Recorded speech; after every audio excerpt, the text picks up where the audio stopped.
महाराष्ट्र लोक सेवा अधिकार अधिनियम को अधिकाधिक जनोन्मुखी बनाया जाना चाहिए। 15 अगस्त तक सभी सरकारी सेवाओं को ऑनलाइन करें। 15 अगस्त तक अपनी सेवाओं को ऑनलाइन न करने वाले सरकारी विभागों पर प्रत्येक सेवा के लिए प्रतिदिन 1000 रुपए का जुर्माना लगाया जाएगा।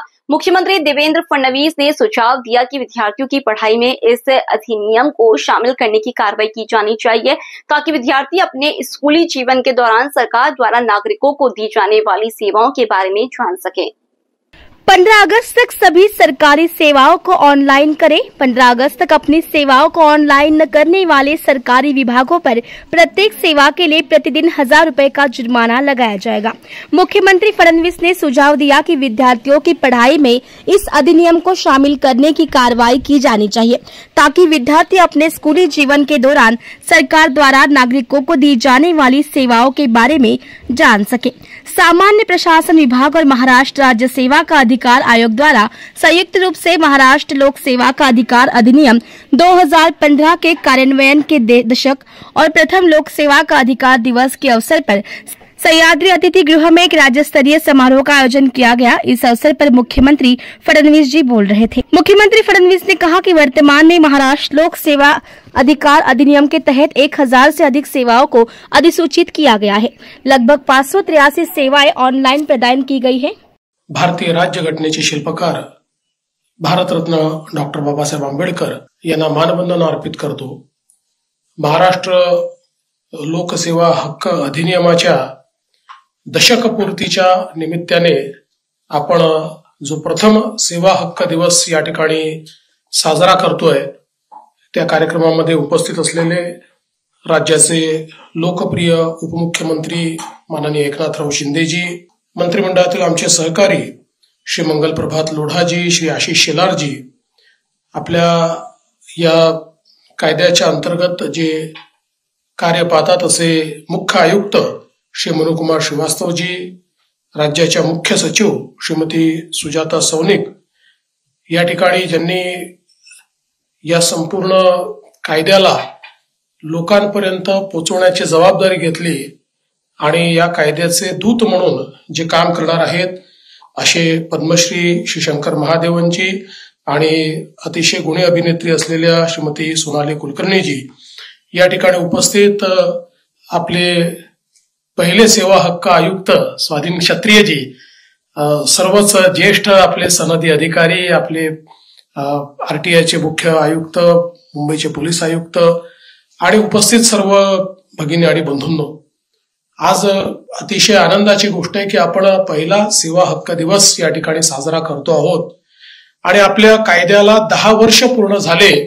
त्यानिमित्ताने आयुक्त श्री मनुकुमार श्रीवास्तव यांनी ही संकल्पना मांडली की आपण दरवर्षी अशा प्रकारचा एक दिवस साजरा केला पाहिजे जेणेकरून आपल्याला कायद्याच्या अंतर्गत आपण काय कार्य करतो आहोत याचं एक सिंहावलोकन करता येईल आणि पुढचा विचार देखील त्यानिमित्ताने करता येईल। आणि आम्हाला देखील असं वाटलं की अतिशय चांगली संकल्पना आहे आणि म्हणून आज हा दिवस आपण या ठिकाणी साजरा करायला घेतला। मला आठवतं की अनेक वर्ष ज्या विधानसभेचा सदस्य म्हणून मी मागणी करायचो की आपल्या राज्यामध्ये सेवा हक्क अधिनियम असला पाहिजे आणि लोकांना सेवा मिळवण्याचा अधिकार आहे, तो अधिकार आपण त्यांना दिला पाहिजे।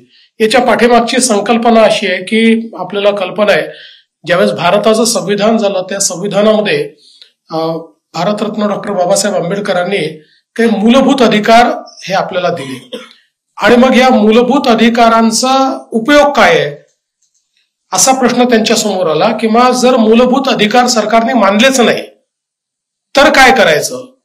आणि म्हणून मग त्यांनी त्याच्यामध्ये रिट ज्युरिस्डिक्शन हा प्रकार त्या संपूर्ण आपल्या संविधानामध्ये आणला आणि त्यात जर हे जे काही मूलभूत अधिकार आहेत या अधिकारांचं हनन कोणा व्यक्तीचं होत असेल तर त्याला रेग्युलर अशा पद्धतीतून खालचं कोर्ट, मधलं कोर्ट, वरचं कोर्ट असं नाही तर थेट हायकोर्ट किंवा सुप्रीम कोर्टात जाऊन त्याच्यावर दाद मागता येईल अशा प्रकारची व्यवस्था त्यांनी उभी केली। आणि म्हणूनच आज आपण पाहतोय की देशामध्ये सर्वाधिक वेगवेगळ्या प्रकारचे निर्णय जे लोकशाहीला पूरक आहेत असे जे काही निर्णय झाले आहेत त्या हायकोर्ट आणि सुप्रीम कोर्टाने या रिट ज्युरिस्डिक्शनच्या माध्यमातून मूलभूत अधिकारांशी संबंधित केलेले आपल्याला पाहायला मिळतात।